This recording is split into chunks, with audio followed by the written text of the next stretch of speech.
another episode of Coffee with Dave. I'm Dave. This is coffee. And this is Christmas stuff. Kind of looks like a green screen in the back of me, but I assure you, it's not. It's like the coffee in the break room just keeps getting better and better. I don't know what they do to it, but each time, each cup, each day, each sip just keeps getting better and better. Today, we're going to be talking about negative people and how to handle negative people.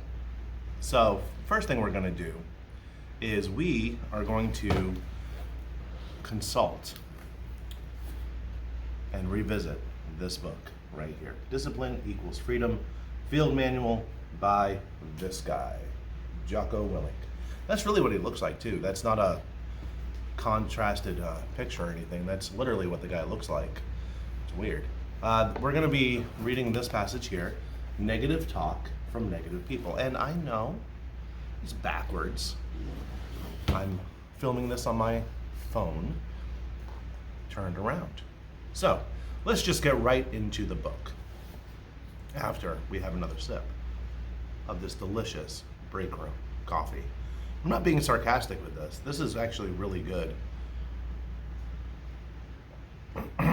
Okay, let's clear our throats and let's begin. Negative talk from negative people. The old classic. What do you do about the negative person talking behind your back and trying to bring you down? Sure, you can confront them and join them in their little game. You can give them the satisfaction of knowing that they got in your head. You can turn your life into a grade school gossip hall. Of course, there are times, unfortunately, that you have to engage with people like this. You may have to set the record straight on a serious allegation. You may have to challenge statements that might be damaging to the team or to the mission. And when you do have to engage, do it professionally. Say something like, I heard you had some pointers for me about how I'm doing my job. I'd love to get your feedback so I can tighten up my game. A statement like that will likely diffuse the scenario. The person will know that there are informants who will tell you what is going on, and that will likely stifle the situation. But let me tell you what my preferred methodology is for this situation. It is simple. Ignore and outperform. Yes, while you're over there watching me and talking about me, I'm working. I'm working hard. I'm taking things to the next level. You keep gossiping, I'll keep working. You keep talking smack, I'll keep working.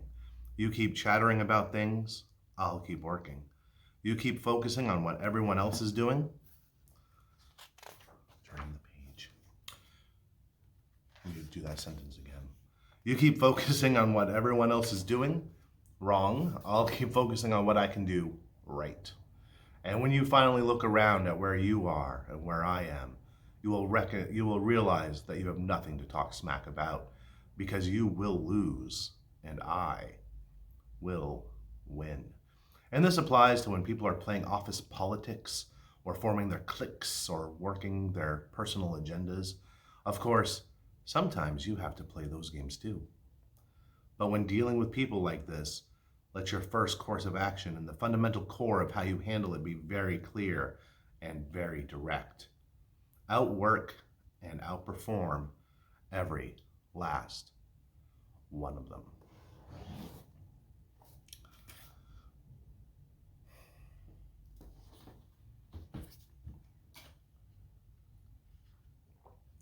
Let's ponder that for a minute.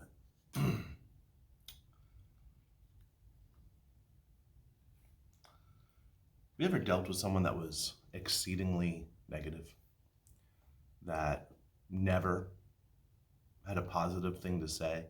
Every word out of their mouth was trash talking someone else, or trash talking an event, or seeing the worst in everything. These people They're sad. They're miserable.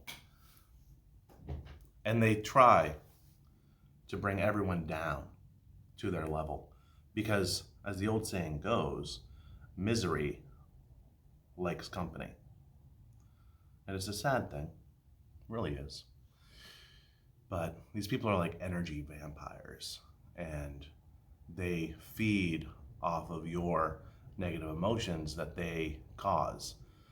So how do you deal with that? Because there's a lot of them. And it doesn't matter where you go. It doesn't matter. Like I was at the grocery store the other day picking up groceries, imagine that, and the cashier was just complaining to the person bagging the food about their shift, about how this person was always late, how this person didn't do anything, how it was like just bringing me down. Like, I'm not out of here until 11, but they're probably going to be late.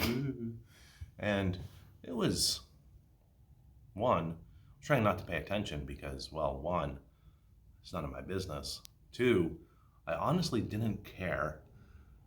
And three, I was in a rush. So, but there's two mindsets that we're going to cover here. There's the abundance mindset, and then there's the scarcity mindset. Most negative people fall into that latter category, the scarcity mindset, the lack of growth mindset. And we're going to cover something here, and bear with me. Okay, so I know you've seen this before. It's on a few of the cards at the shops. It's on the wall here at corporate, and I think I've had it in a video already. But we're going to talk about this. It says successful people and unsuccessful people, right? But we can also have abundance, scarcity, right? So what is an abundance mindset? Well, it starts with these.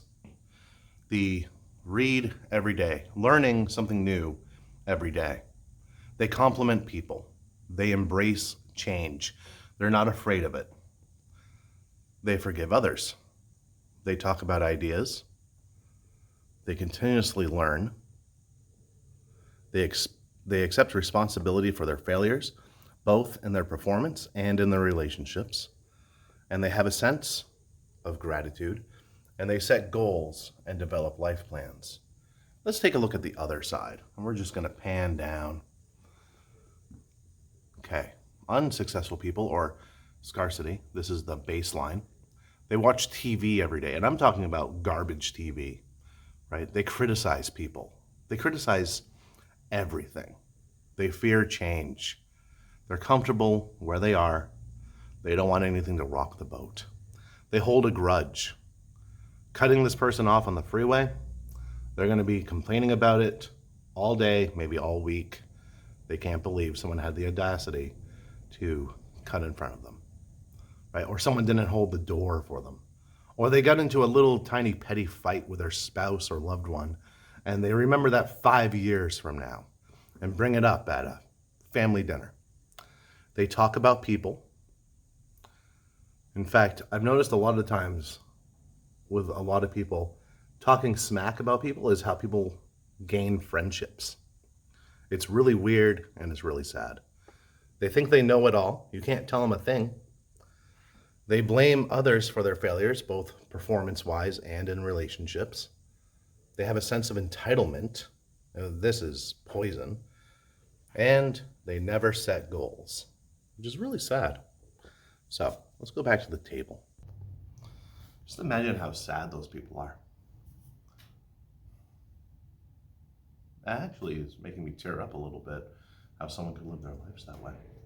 But the abundance mindset, it's really, there's enough for everybody. There's enough of the pie.